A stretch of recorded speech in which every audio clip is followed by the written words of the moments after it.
चैतन्यं शाश्वतं शान्तं व्योमातीतं निरञ्जनं नादबिन्दुकलातीतं तस्मै श्रीगुरवे नमः।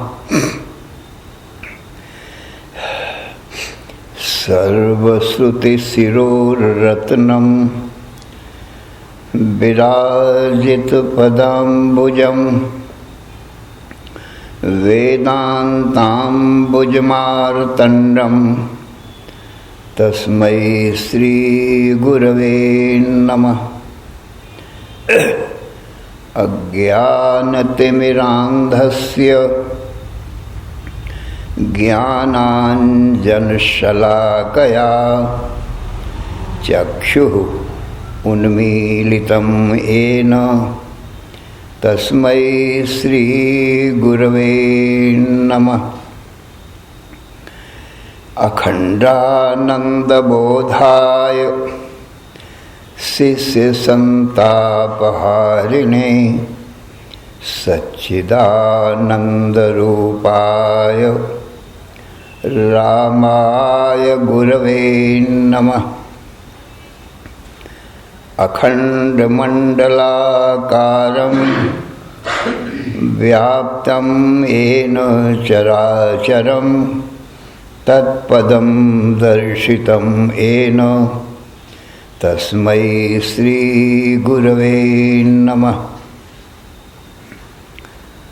गुरुर्ब्रह्मा गुरुर्विष्णु गुरुर्देवो महेश्वरः गुरुः साक्षात् परं ब्रह्म तस्मै श्रीगुरवे नमः।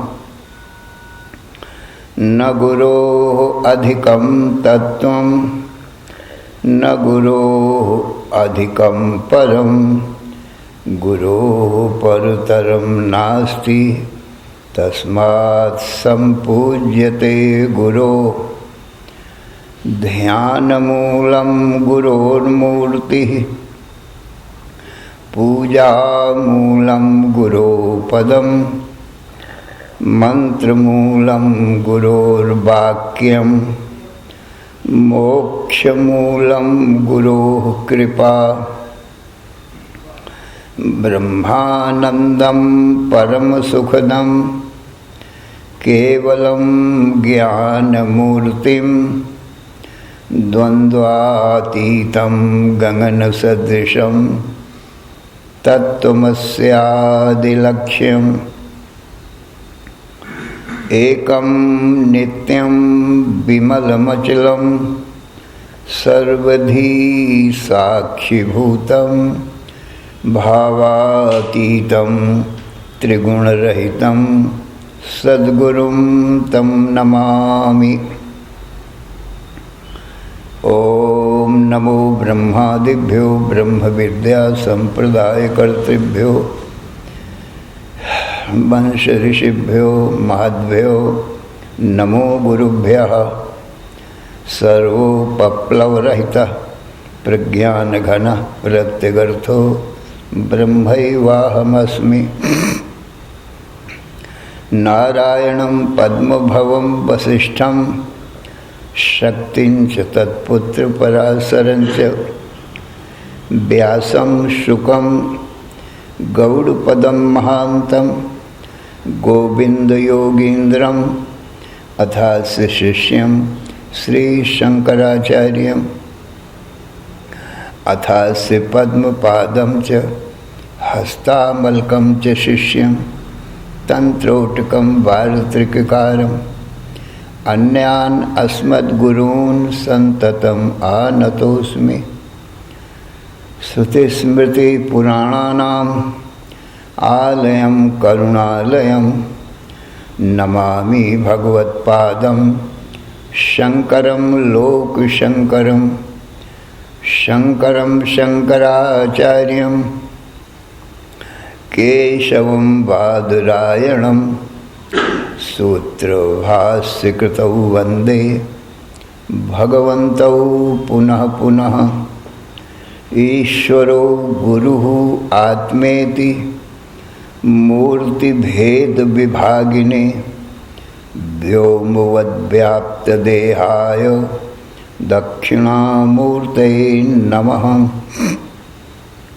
अशुभान् निराचष्टे तनोते शुभ संततिं स्मृतिमात्रेण यत्पुंसां ब्रह्म तन्मंगलं परम्।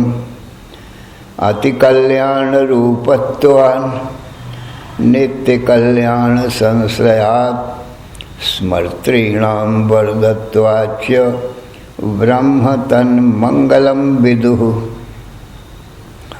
ओंकारश्च अथ शब्दश्च द्वौ एतौ ब्रह्मणः पुरा कंठं भित्त्वा विनिर्यातौ तस्मान् मांगलिकौ उभौ। ओम तत्सत् परब्रह्मणे नमः। श्री राम जय जय राम। श्री राम जय जय राम। श्री राम जय जय राम। श्री राम जय जय राम।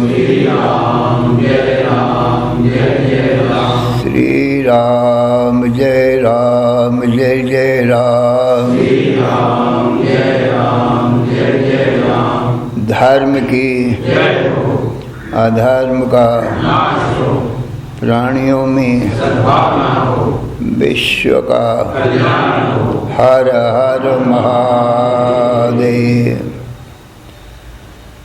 असरण शरण या कारण करुण करुणा वरुणालय।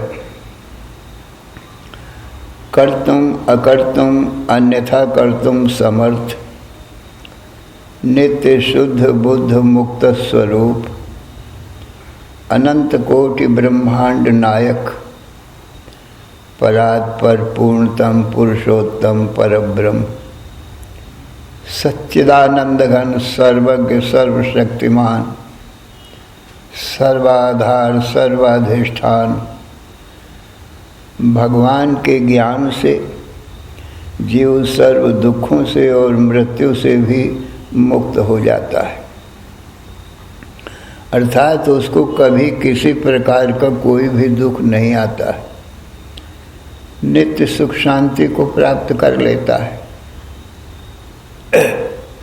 और मृत्यु नहीं आती, अमृतत्व को प्राप्त कर लेता है।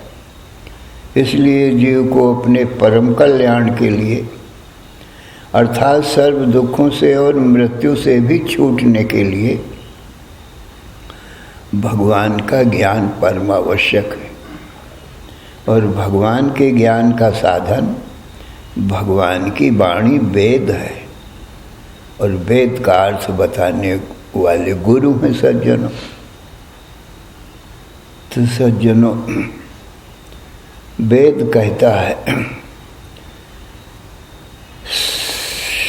साम वेद छांदोग्य उपनिषद के 6ठे अध्याय की एक कथा है। आरुणि नाम के एक ऋषि थे और उनका एक पुत्र पैदा हुआ, उसका नाम रखा श्वेत केतु। जब वो 10 वर्ष का हुआ तो उसका यज्ञोपवीत संस्कार करा करके और उसको काशी पढ़ने के लिए भेजा। वहाँ काशी में रह करके उसने 12 वर्ष तक के विद्या अध्ययन किया, वेदों का अध्ययन किया। फिर घर लौट करके आया तो उसको ऐसा अभिमान हो गया कि मेरे समान अब संसार में कोई विद्वान नहीं है। तो उसको विद्या का अभिमान हो गया, अपने को सबसे बड़ा विद्वान मानने लगा। और ये अभिमान पतन का हेतु होता है। तो इसी अभिमान में उसको ये भी अभिमान हुआ कि मेरा पिता भी मुझसे बड़ा विद्वान नहीं है, इसलिए अपने पिता को भी छोटा जाना विद्या में। तो पिता को प्रणाम नहीं किया। तो पिता ने सोचा कि ये विद्या पढ़ करके आया है, इसको तो नम्र होना चाहिए। विद्या ददाति विनयम, शास्त्र कहता है जो जिसको विद्या आ जाए वो नम्र हो जाता है, झुक जाता है, उसमें विनम्रता आ जाती है। परंतु इसमें तो नम्रता कुछ आई नहीं है। जैसे वृक्ष जब फलते हैं ना, आम अमरूद वगैरह, तो वो झुक जाते हैं, और जब तक फल नहीं लगते हैं तब तक ऊपर को डालियाँ चलती हैं, और जो फल लग जाते हैं तो सब डालियाँ नीचे को झुक जाती हैं। और फिर वो जब फल पकते हैं आम वगैरह तो बहुत नीचे झुक गई, डालियाँ झुक जाती हैं। तो लोगों को कहते हैं कि हम तो फल खाते नहीं हैं, हम फले हैं परोपकार के लिए, तुम सब लोगों के लिए, तुम फल खाओ। जो ना मिले तो अपने आप क्यों गिरते हैं पक करके, किसके लिए? ये सब लोगों के खाने के लिए सज्जन झुक गिर जाते हैं। कितनी नम्रता इन वृक्षों में आ जाती है। और फल फूल जो लगते हैं सो ये सब मनुष्यों को खाने को दे देते हैं, अपना नहीं खाते।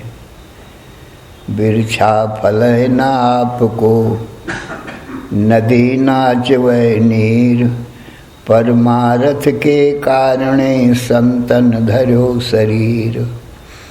इसी प्रकार संत लोग सज्जनों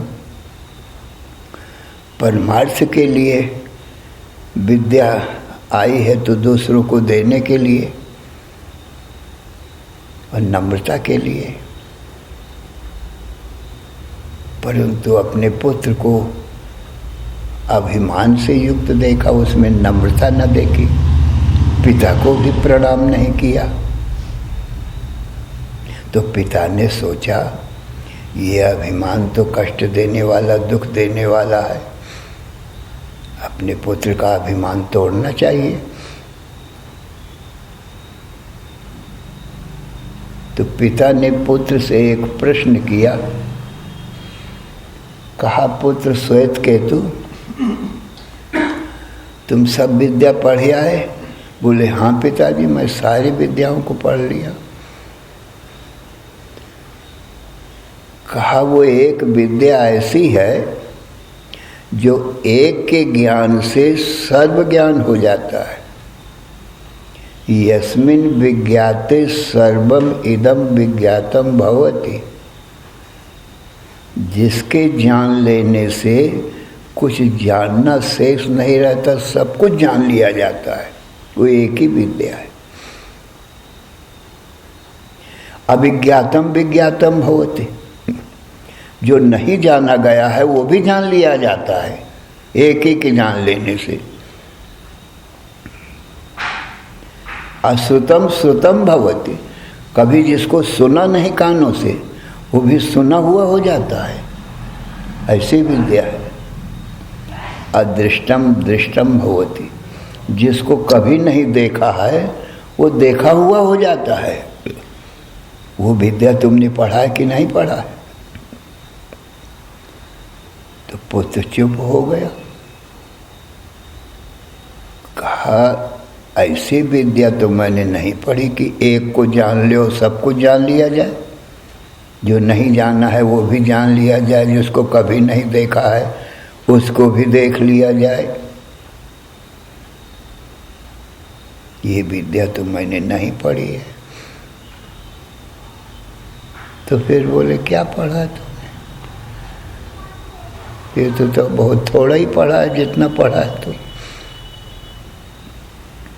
और अपने विद्वान होने का अभिमान तो करता है कि मैं बड़ा विद्वान हूँ, जब सब जानता ही नहीं, सर्वज्ञ नहीं है तो अल्पज्ञ ही माने थोड़ा ही जानता है। और जानना ही ज्ञान, ज्ञान को ही विद्या कहते हैं। तो उसका अभिमान टूट गया और पिता को फिर प्रणाम किया। कहा पिताजी अब वो विद्या आप ही बताओ।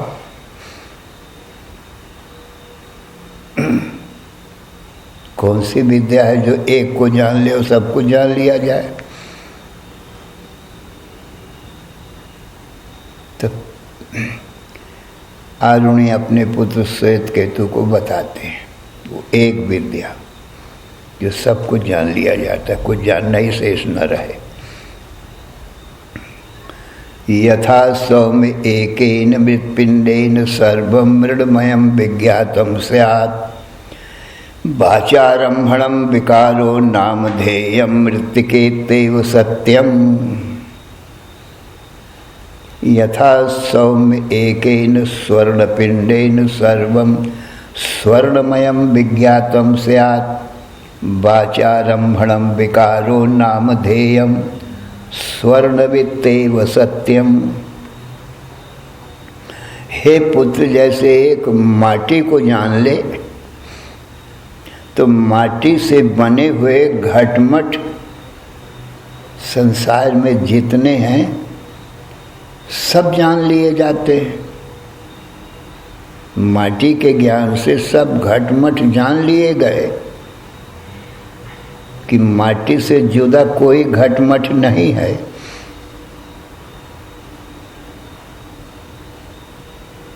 और जो घटमट बने हैं बोले वाचारम्भणं विकारो, वो वाणी का कहने मात्र का ये घट है, ये मठ है, ये वाणी का विकार है, वाणी में है।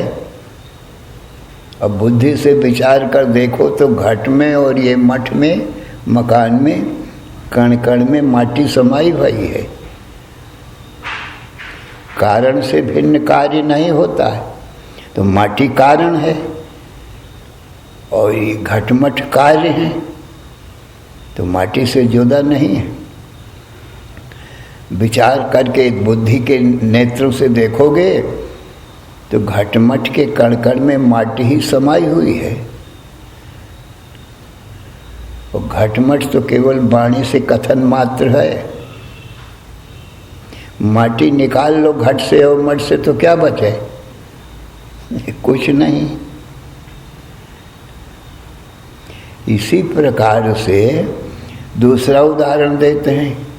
यथा सौम्य एकेन स्वर्णपिंडेन सर्वं स्वर्णमयं विज्ञातं स्यात् वाचारम्भणं विकारो नामधेयं स्वर्णमित्येव सत्यम्। जैसे हे पुत्र, सुवर्ण से बने, सोने से बने हुए जो आभूषण हैं वो सोने से जुदा नहीं है, क्योंकि आभूषणों के कण कण में सोना ही समाया हुआ है। आभूषण क्या है?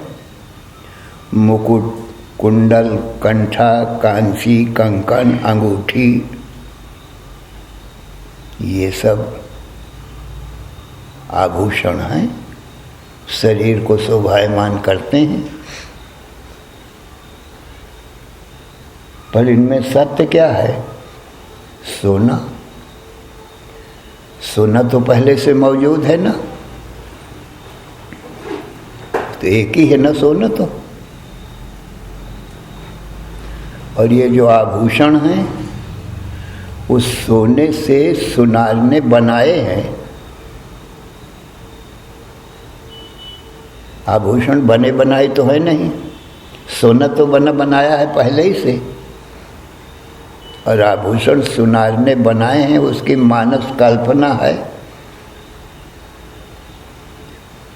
उसके मन में कल्पना आई मुकुट की, सोना ले करके और मुकुट बना दिया और उसका नाम रख दिया मुकुट। आकार बना दिया, उसका नाम मुकुट रख दिया। और उसका काम क्या है? सिर की शोभा बढ़ाना। यही काम है ना मुकुट का। फिर मन में कल्पना आई कि कानों को शोभायमान आभूषित करने के लिए कुंडल बनाओ। कुंडल की कल्पना हुई तो कुंडल बना दिया, उसका नाम कुंडल रख दिया। उसका काम क्या? कानों की शोभा बढ़ाना। और उसका रूप भी मुकुट जैसा रूप नहीं है उसका, जो कुंडल है। रूप अलग है, मुकुट का रूप अलग, कुंडल का रूप अलग। मुकुट बड़ा है, सिर की शोभा बढ़ाता है। कुंडल कान के में लटकाने वाले हैं, कानों की शोभा केवल बढ़ाते हैं।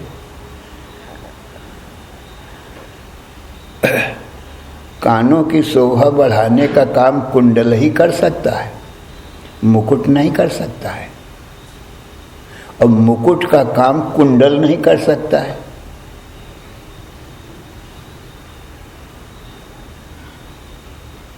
माने मुकुट कानों की शोभा नहीं बढ़ा सकता है। जो मुकुट को काने में लटकावे तो क्या अच्छे लगेंगे? नहीं। तो कानों के शोभा केवल कुंडल ही बढ़ा सकता है, मुकुट नहीं। और मुकुट की शोभा कुंडल नहीं बढ़ा सकता।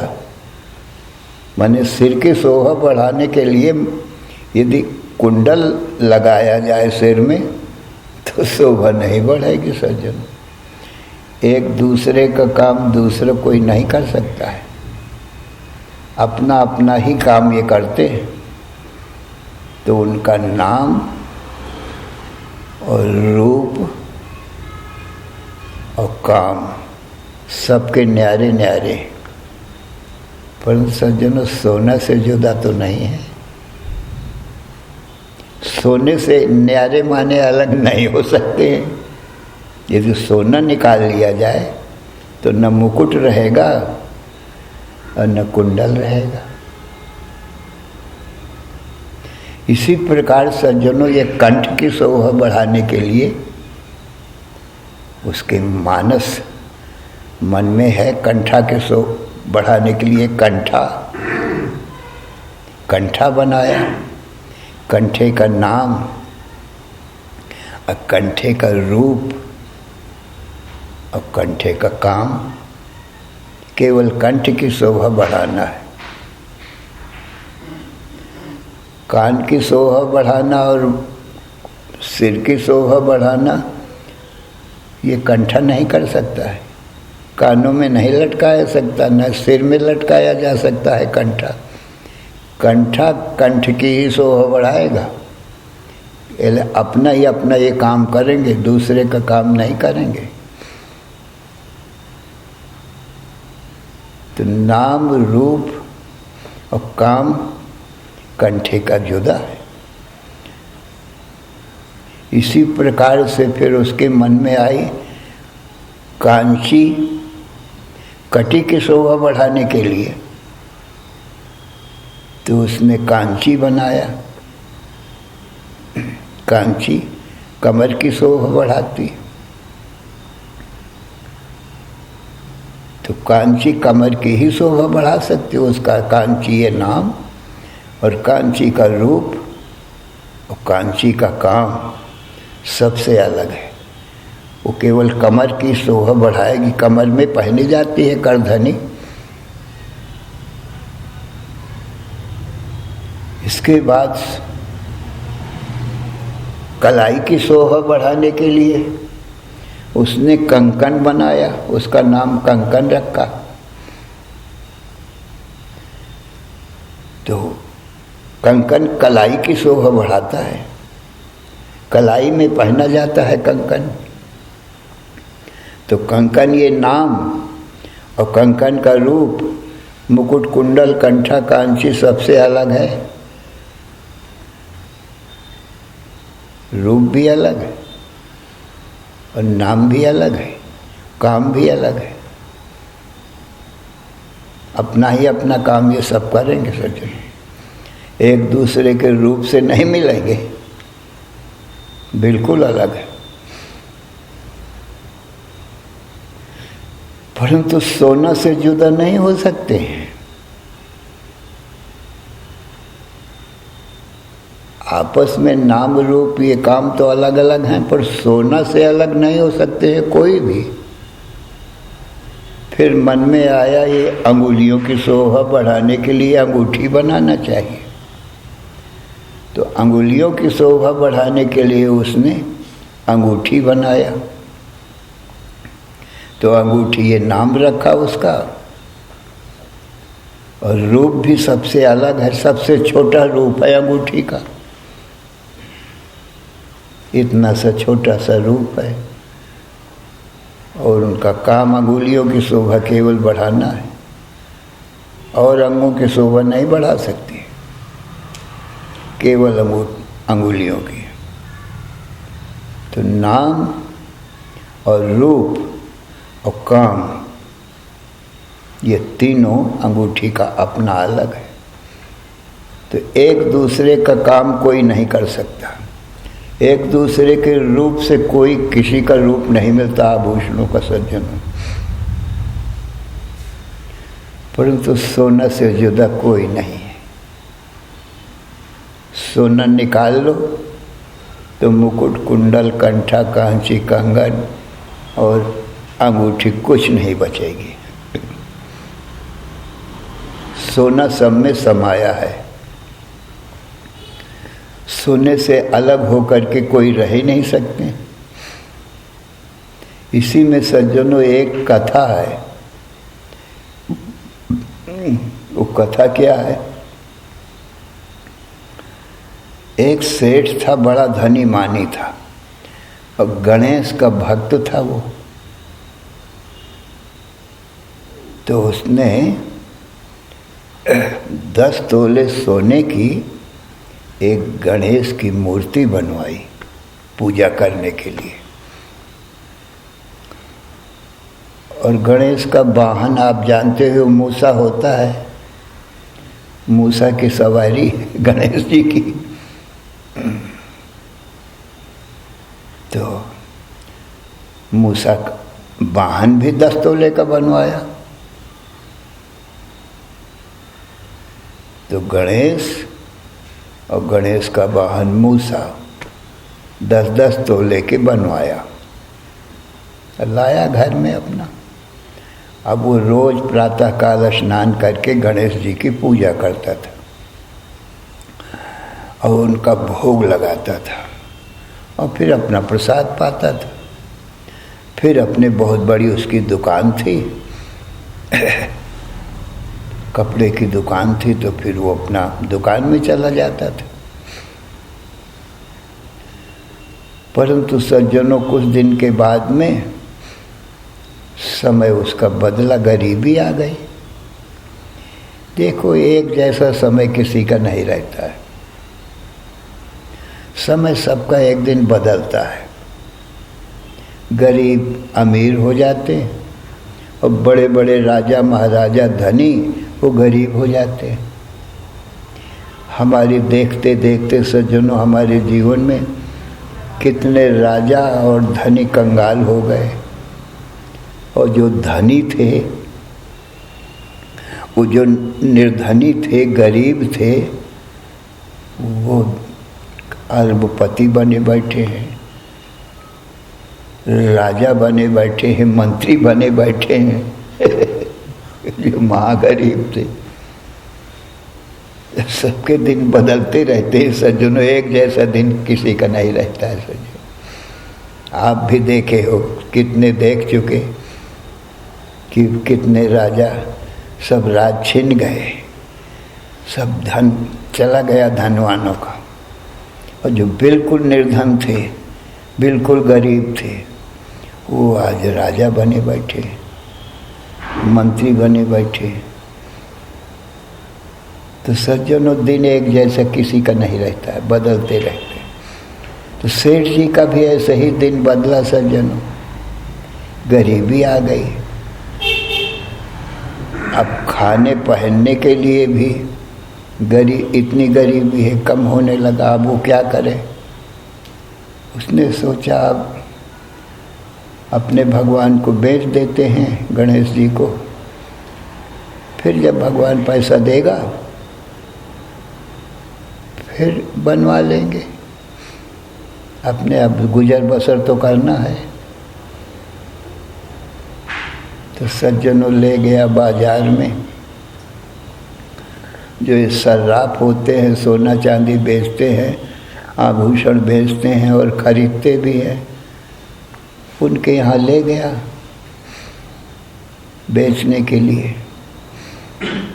तो उसने तौल के देखा, जब तौला तो 10 तोले के वो गणेश की मूर्ति थी, और 10 तोला के उन मूसा, गणेश का जो वाहन मूसा था वो भी 10 तोले का था।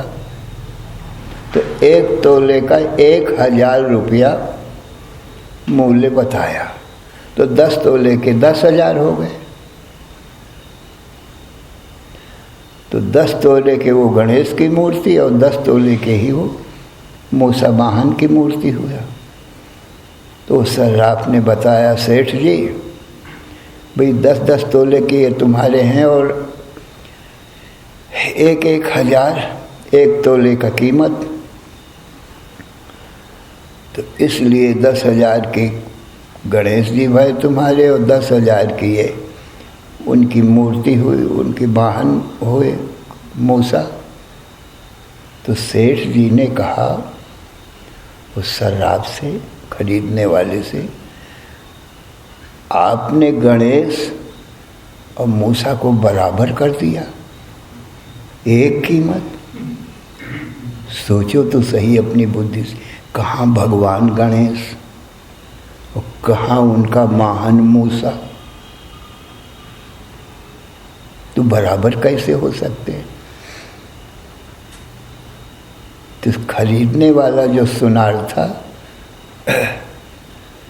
सर्राफ था, उसने कहा मैंने गणेश और गणेश का वाहन मूसा नहीं खरीदा है, मैंने सोना खरीदा है।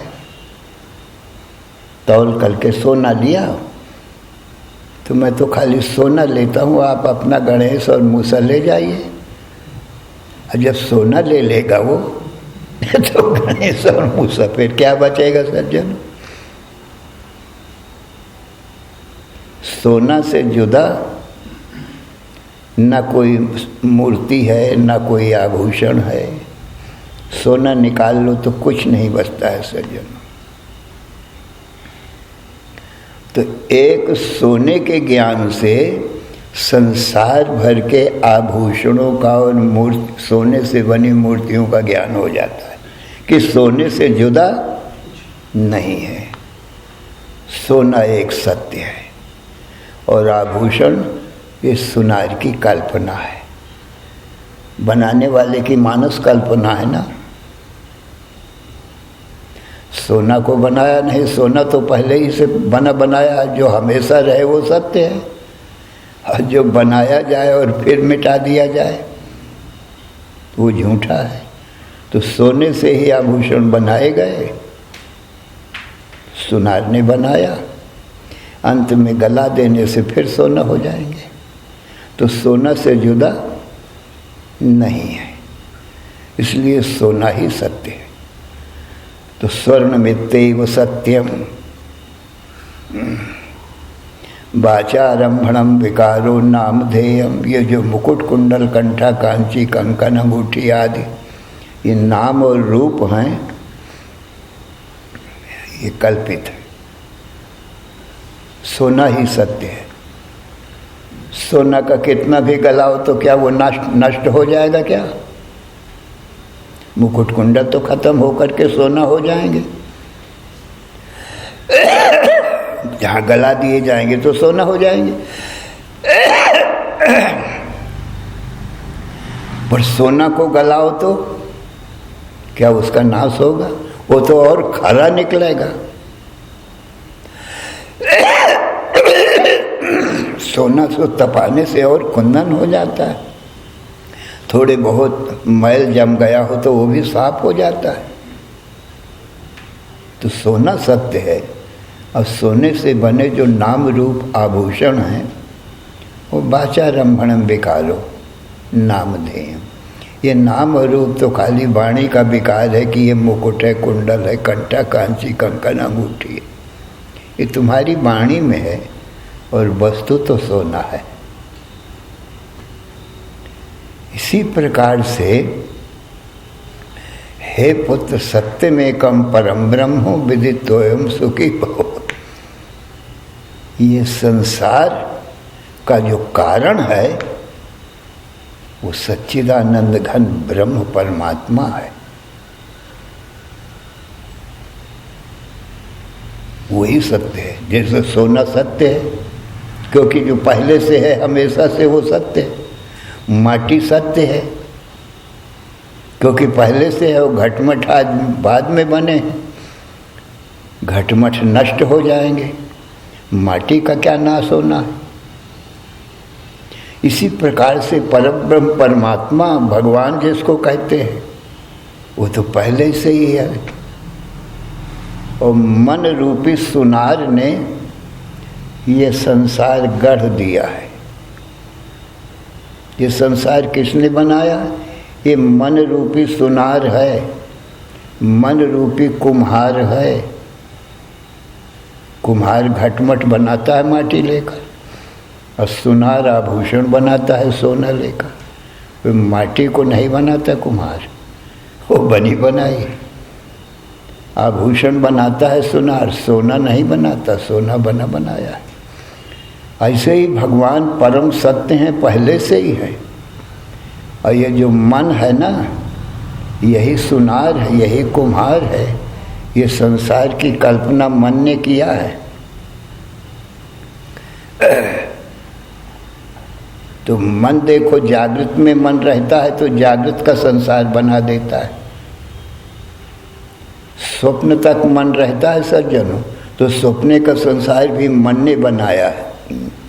सुसुप्ति में मन सो जाता है, तो सुसुप्ति में मन नहीं रहता तो संसार भी नहीं रहता है। ये चराचरम भाति मनोविलासम। चराचर जगत ये मन का विलास है सज्जनों। सत्य क्या है? सत्यमेकं परम ब्रह्मो विदित्वोऽहं सुखी भव। हे पुत्र, सत्यमेव जयतेनामृतम्। सत्य परमात्मा है, और जो सत्य है वो चित और आनंद भी है। सच्चित आनंद परमात्मा ही परम सत्य है, और अखंड ज्ञान रूप है, अखंड आनंद रूप है। और ये मन रूपी सुनार ने ये संसार की कल्पना की है। तो मन भी झूठा, संसार भी झूठा, क्योंकि हम आप दृष्टा साक्षी है, ब्रह्म है, देखने वाला। हम मन को भी देखते हैं। मन रहता है तब ये जागृत स्वप्न का संसार बना देता है, और मन सो गया तब संसार भी नहीं रहता है। पर हम देखने वाले तो सदा रहते हैं ना। हम मन को भी देखते हैं, मन में क्या क्या इच्छाएं होती हैं, अपने मन की इच्छाओं को हम सब जानते हैं। तो मन जागृत स्वप्न में रहता है, हम देखते हैं, तो ये जागृत स्वप्न का संसार बनाता है। सुसुप्ति में मन नहीं रहता है तो संसार भी नहीं रहता है। इसलिए संसार मानस है और हम दृष्टा सच्चिदानंद ब्रह्म स्वरूप हैं। क्योंकि हम जागृत को देखते हैं, स्वप्न को देखते हैं, सुसुप्ति को देखते हैं। तुरी चौथे हैं हम, तुरी नाम चौथे का है। तो आत्मा ही सत्य है। आत्मा को ही ब्रह्म परमात्मा कहते हैं। आत्मा दृष्टा है और बाकी सब दृश्य माया है। माया मात्र में दम द्वैतम, ये द्वैत दृश्य माया है। हम दृष्टा सदा रहते हैं इसलिए सत्य है, और ये दृश्य सदा नहीं रहता। जागृत का दृश्य स्वप्न में नहीं रहता, स्वप्न सुसुप्ति में नहीं रहता, सुसुप्ति समाधि में नहीं रहती, पर हम तो हमेशा रहते हैं। इसलिए हमारा तुम्हारा स्वरूप सच्चित आनंद ब्रह्म है। और से सब माया मात्र में इदम द्वैतम, ये सब माया मात्र है। माया से मन बना, मन ने संसार बनाया। मन माया प्रकृति जगत चार नाम एक रूप, तब लग ये सांचे लगाएं नहीं जाने निज रूप। तब तक ये सब संसार, मन माया प्रकृति जगत, ये चार नाम है पर एक ही रूप है ये सब। तब तक ये सत्य लगते हैं जब तक अपने सच्चित आनंद आत्मा को नहीं जाने। आप आत्मा को जाना तो ये सब मिथ्या झूठे लगते हैं। तो ब्रह्म सत्यम और जगन मिथ्या और जीवो ब्रह्म ही होना पर। हम तुम जीव हैं, जीव ब्रह्म ही है। श्री राम जय राम जय जय राम, श्री राम जय राम जय जय राम, श्री राम जय राम जय जय राम, श्री राम जय राम जय जय राम, श्री राम जय राम जय जय राम, श्री राम जय राम जय जय राम, श्री राम जय राम जय जय राम, श्री राम जय राम जय जय राम। धर्म की जय हो, अधर्म का नाश हो, प्राणियों में सद्भावना हो, विश्व का कल्याण हो। हर हर महादेव। बोलो सच्चिदानंद भगवान की जय, बोलो सच्चिदानंद भगवान की जय।